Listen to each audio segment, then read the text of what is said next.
Hello everyone, स्वागत है आप सबका हमारे यूट्यूब चैनल पे। तो आज की क्लास शुरू करते हैं। आज इस क्लास में मैं आपको साइकोलॉजी के बहुत ही इंपॉर्टेंट क्वेश्चन करवाऊंगी जो कि आपके आने वाले एग्जाम के लिए कवर किए गए हैं।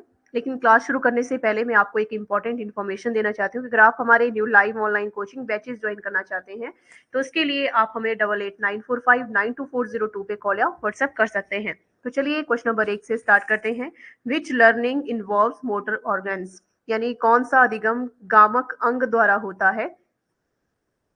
तो गामक अंग द्वारा होने वाला अधिगम बहुत सिंपल सा यहाँ पे आपके सामने ही आंसर है। तो ऑप्शन 1 गामक अधिगम मोटर लर्निंग बिल्कुल सही हो जाएगा।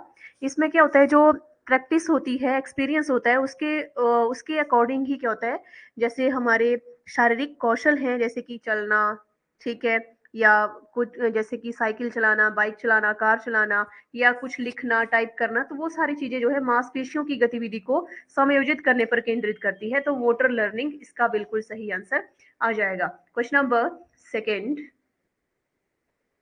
क्वेश्चन नंबर 2 है, निम्नलिखित में से कौन सा कथन पियाजे के सिद्धांत के अनुसार कहा नहीं जा सकता। तो ऐसा कौन सा कथन है, तो इसमें बच्चे अपने पर्यावरण पर क्रिया करते हैं, बच्चे विकास गुणात्मक चरणों में होता है, बच्चे अपनी दुनिया के बारे में ज्ञान का निर्माण और उपयोग करते हैं, या निरंतर अभ्यास से अधिगम होता रहता है। तो इसमें ऑप्शन डी यानी फोर्थ रहेगा। ठीक है, तो ये नहीं है, मतलब जो पियाजे के सिद्धांत के अनुसार नहीं कहा जा सकता, निरंतर अभ्यास से अधिगम होता है। तो ये इसका राइट आंसर है। एंड नेक्स्ट क्वेश्चन है क्वेश्चन नंबर 3।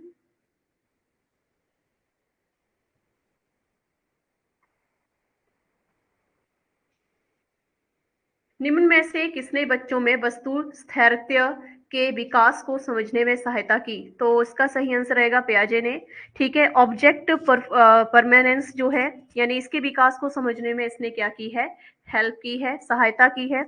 यानी जो पियाजे था, इसने ये सिद्ध करने के लिए प्रयोग किया कि वस्तु स्थायित्व क्या है, यानी कैसे विकसित होता है, मतलब संवेदी प्रेरक चरण में कैसे विकसित होता है, जहां बच्चे अपने इंद्रियों और मोटर गतिविधि के माध्यम से दुनिया को समझते हैं। तो उसके लिए उन्होंने ये यूज किया था।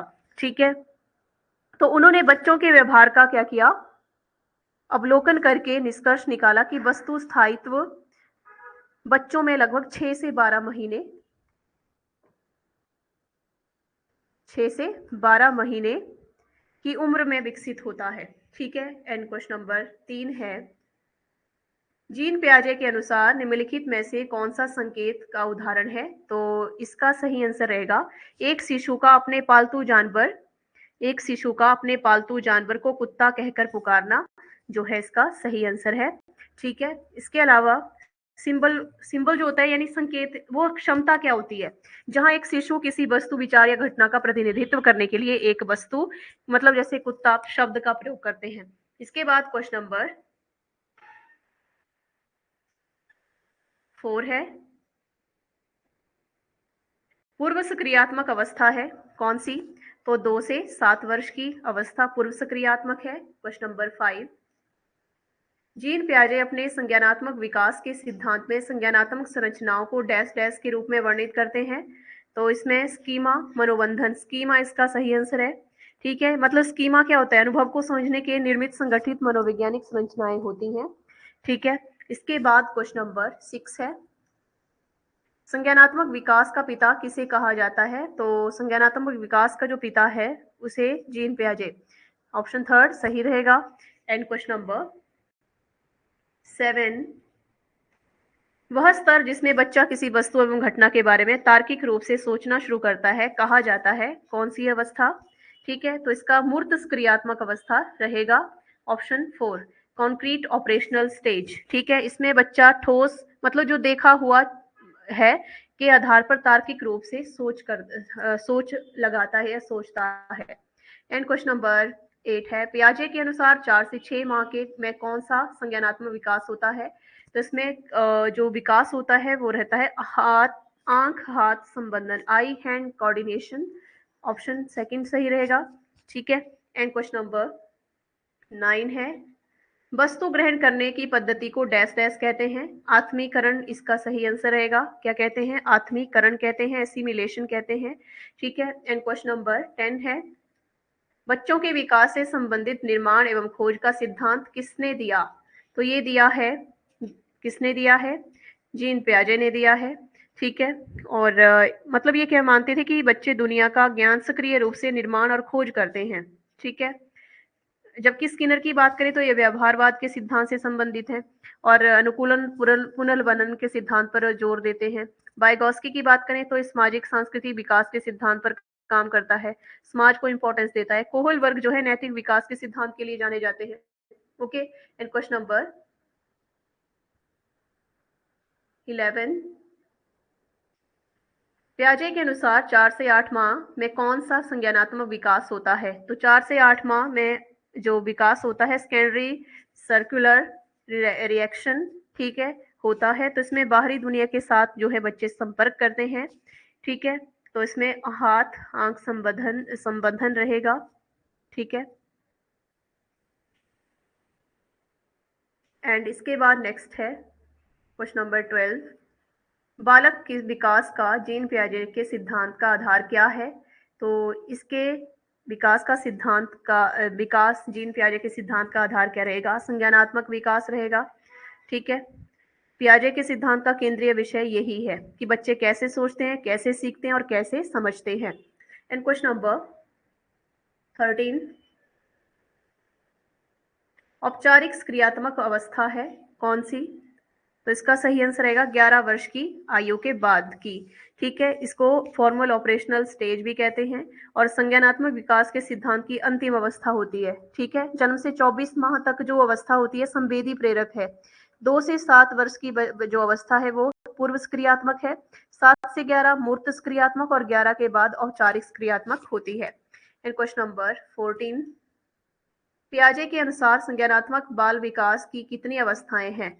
तो कितनी अवस्थाएं हैं? 4 अवस्थाएं हैं जो अभी मैंने आपको बताई। संवेदी मोटर 2 वर्ष तक, पूर्व संचालन 2 से 7, मूर्त क्रियात्मक 7 से 11 और औपचारिक क्रियात्मक 11 से अधिक। ठीक है। इसके बाद क्वेश्चन नंबर 15 है, पियाजे के सिद्धांत के अनुसार कौन सी अवस्था में बच्चों में उस चिंतन का विकास होना है, अनुक्रिया अनुकृत्यमण्यता होती है? तो इसका सही आंसर आएगा पूर्व क्रियात्मक, प्राक क्रियात्मक। ठीक है। 2 से 7 वर्ष की उम्र तक ये अवस्था, लगभग 2 से 7 वर्ष की उम्र तक। ठीक है। इसके बाद क्वेश्चन नंबर 16, आयु 7 से 11 वर्ष है कौन सी? तो 7 से 11 वर्ष अभी हमने पढ़ी मूर्त क्रियात्मक अवस्था है। ठीक है। एंड क्वेश्चन नंबर 17, आने वाली नई सूचना में सुधार ताकि वह पहले स्थापित मानसिक वर्गों में समाहित हो सके क्या कहलाता है? तो उसको एसिमिलेशन कहते हैं, आत्मसातकरण कहते हैं। क्वेश्चन नंबर 18, निर्जीव वस्तुओं का सजीव गुण देने वाली प्रकृति, पियाजे ने क्या नाम दिया उसको? सजीव चिंतन का नाम दिया है। ठीक है। जीववाद भी बोलते हैं। क्या कहते हैं? जीववाद भी इसको कहा जाता है। ठीक है। नेक्स्ट है, वस्तु ग्रहण करने की पद्धति डैश डैश कहलाती है। तो उसको क्या कहते हैं? उसको स्कीमा बोलते हैं, आत्मीकरण भी बोलते हैं। तो इसको आत्मीकरण ही हम आंसर लेंगे। क्या कहते हैं? आत्मीकरण कहते हैं। ठीक है। एंड क्वेश्चन नंबर 20, पियाजे के अनुसार 2 से 7 वर्ष के बीच का बालक संज्ञानात्मक विकास की डैश डैश अवस्था में है। तो ये क्वेश्चन रिपीट होते हैं, अलग अलग तरीके से पूछे जाते हैं। तो पूर्व क्रियात्मक इसका राइट आंसर रहेगा, पूर्व क्रियात्मक अवस्था कहते हैं। क्वेश्चन नंबर 21 है, पियाजे की प्रथम अवस्था किस नाम से जानी जाती है? तो पियाजे की जो पहली अवस्था है उसको क्या कहते हैं? कौन सी अवस्था है? तो पहली अवस्था आ जाएगी संवेदी पेशी अवस्था। तो ऑप्शन डी सही रहेगा। एंड क्वेश्चन नंबर 22 है, बच्चे अपने वातावरण के साथ संबंध बनाते हुए अपनी समाज का विकास कर लेते हैं। किसने कहा? तो ये पियाजे ने कहा है।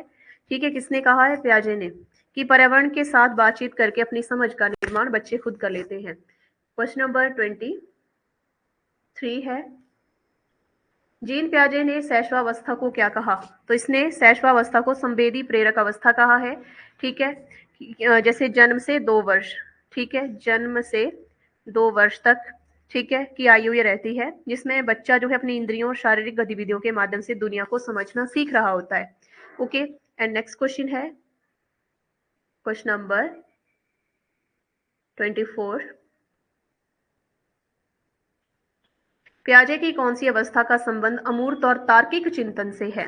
अमूर्त और तार्किक चिंतन जो है, इसका सही आंसर रहेगा औपचारिक क्रियात्मक अवस्था, फॉर्मल ऑपरेशनल स्टेज। ठीक है, 11 वर्ष की आयु के आसपास से शुरू होता है। एंड क्वेश्चन नंबर, तो ये हैं 24 क्वेश्चन इस क्लास में कवर किए गए हैं। वीडियो को एंड तक पूरा देखें, क्वेश्चन को कवर करें अच्छी तरह से, आपके आने वाले एग्जाम के लिए ही ये कवर किए गए हैं। और वीडियो को ज़्यादा से ज़्यादा लाइक और शेयर करें, साथ में हमारे यूट्यूब चैनल को भी सब्सक्राइब करें।